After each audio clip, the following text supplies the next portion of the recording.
ಇವತ್ತಿನ ಚಿತ್ರ ಪ್ರೇಮುಲು, directed by Girish Shetty. ಇದು proper Malayalam movie ಆದ್ರೂ ಹೈದರಾಬಾದಲ್ಲಿ ನಡೆಯೋ ಕತೆ.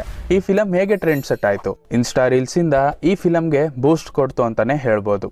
ಈ ಸಿನಿಮಾ ರೆಕಮೆಂಡ್ ಆಗ್ತಾ ಇದ್ದಂಗೆ ಜನನು ಕೂಡ ನೋಡೋಕೆ ಸ್ಟಾರ್ಟ್ ಮಾಡಿದ್ರು. ಕತೆ ಏನು, ಹೃದಯಂ ತರ ಕೊನೆವರೆಗೂ ಉಳ್ಕೊಳ್ಳೋ ಮೂವಿನ ನೋಡೋಣ ಬನ್ನಿ. ಒಬ್ಬ ಲವ್ ಅಲ್ಲಿ ರಿಜೆಕ್ಷನ್, ಹಾಗೆ ಲೈಫಲ್ಲಿ ಕೂಡ ಎಲ್ಲ ಒನ್ ಸೈಡೆಡ್ ಅಂತ ಅನ್ಕೊಂಡು ಹೀರೋ ಲೈಫ್ನ ಲೀಡ್ ಮಾಡ್ತಾ ಇರ್ತಾನೆ. ಇದರ ಅಡ್ವಾಂಟೇಜ್ ಏನಪ್ಪಾ ಅಂದರೆ 3 ಸ್ಟೇಟ್ನ ಪ್ರಾಪರ್ ಆಗಿ ಯೂಸ್ ಮಾಡ್ಕೊಂಡಿದ್ದಾರೆ. ಒಂದು ಕೇರಳ, ಚೆನ್ನೈ, ಹೈದರಾಬಾದ್. ಇದರಲ್ಲಿ ಹೈದರಾಬಾದ್ನ ಫುಲ್ ಎಕ್ಸ್ಪ್ಲೋರ್ ವರ್ಷನ್ ಅಲ್ಲಿ ತೋರಿಸಿದ್ದಾರೆ. ಹೀರೋ ಸ್ಟಡೀಸ್ಕಂತ UK ಹೋಗಬೇಕು ಅಂತ ಡಿಸೈಡ್ ಮಾಡಿರ್ತಾನೆ. ಅವನು UK ಹೋಗ್ತಾನ ಅಥವಾ ಹೈದರಾಬಾದಲ್ಲಿ ಉಳ್ಕೋತಾನ ಅಂತ ನೀವು ಸಿನಿಮಾದಲ್ಲೇ ನೋಡಬೇಕು. ಇನ್ನು ಈ ಸಿನಿಮಾಗೆ ಪ್ಲಸ್ ಪಾಯಿಂಟ್ ಆ ಫ್ರೆಂಡ್ ಅನ್ನೋ ಕ್ಯಾರೆಕ್ಟರ್ ಈ ಸಿನಿಮಾದಲ್ಲೇ ವರ್ಕೌಟ್ ಆಗುತ್ತೆ.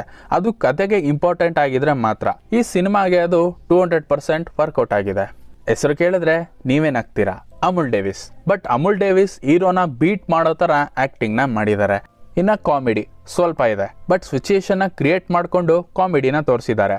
ಅದು ಸ್ವಲ್ಪ ಔಟ್ ಆಫ್ ಟ್ರ್ಯಾಕ್ ಅಂತಾನೆ ಹೇಳ್ಬೋದು. ಇನ್ನು ಪರ್ಫಾರ್ಮೆನ್ಸ್ ವಿಚಾರಕ್ಕೆ ಬಂದರೆ ಎಲ್ಲರೂ ಕೂಡ ಕತೆ ತಕ್ಕಂತೆ ಆ್ಯಕ್ಟಿಂಗ್ನ ಮಾಡಿದ್ದಾರೆ.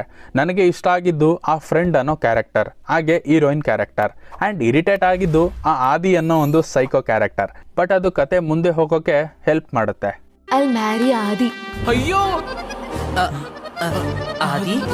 ಇನ್ನು ನನಗೆ ಬೆಟರ್ ಆಗಬೇಕು ಅನಿಸಿದ್ದು ಆ ಟ್ರೈನ್ ಸೀಕ್ವೆನ್ಸ್ ಆ್ಯಂಡ್ ಹೀರೋಗೆ ಸ್ಟ್ರಗಲ್ ಅನ್ನೋದು ಕಮ್ಮಿ ಆಯಿತು. ಅದು ಬಿಟ್ಟರೆ ఏంటి నీకు నాకన్నా మంచి అమ్మాయి దొరికిద్దని. అలాంటి కొటేషన్స్ ఏం లేవు. అందరికంటే నేనే మంచి అమ్మాయిని కాబట్టి.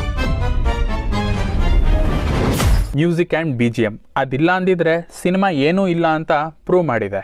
ಸ್ಟ್ರೀಮ್ ಆಗ್ತಾ ಇದೆ Disney+ ಹಾಟ್ಸ್ಟಾರಲ್ಲಿ 2 ಲ್ಯಾಂಗ್ವೇಜಸ್ ಜೊತೆಗೆ, ಮಲಯಾಳಂ ಒರಿಜಿನಲ್, ತೆಲುಗು ಡಬ್ಬಿಂಗ್. ನೀವು ಕೂಡ ಈ ವೀಕೆಂಡಲ್ಲಿ ಈ ಮೂವಿನ ನೋಡಿ ಎಂಜಾಯ್ ಮಾಡ್ಬೋದು. ఇంకా చాలా అప్సెట్ వచ్చింది. ఇంకా డీప్ గా వెళ్తే నీ హార్ట్ బ్రేక్ అవుతుంది.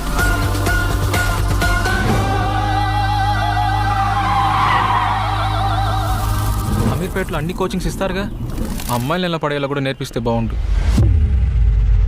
ಇದಿಷ್ಟ ಆಗಿತ್ತು ಇವತ್ತಿನ ಕಂಟೆಂಟ್. ನಿಮಗೆ ಈ ಕಂಟೆಂಟ್ ಇಷ್ಟ ಆದರೆ ಗೊತ್ತಲ್ಲ, ಲೈಕ್ ಮಾಡಿ, ಶೇರ್ ಮಾಡಿ, ಕಮೆಂಟ್ ಮಾಡಿ, ಹಾಗೆ ಚಾನಲ್ನ ಸಬ್ಸ್ಕ್ರೈಬ್ ಮಾಡಿ, ನೋಟಿಫಿಕೇಶನ್ನ ಆನ್ ಮಾಡ್ಕೊಳ್ಳಿ ಅಂತ ಹೇಳ್ತಾ ಮತ್ತೆ ಭೇಟಿಯಾಗೋಣ.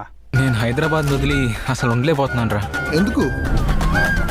ఎందుకంటే నా మనసు అక్కడే వదిలేసి వచ్చా కాబట్టి.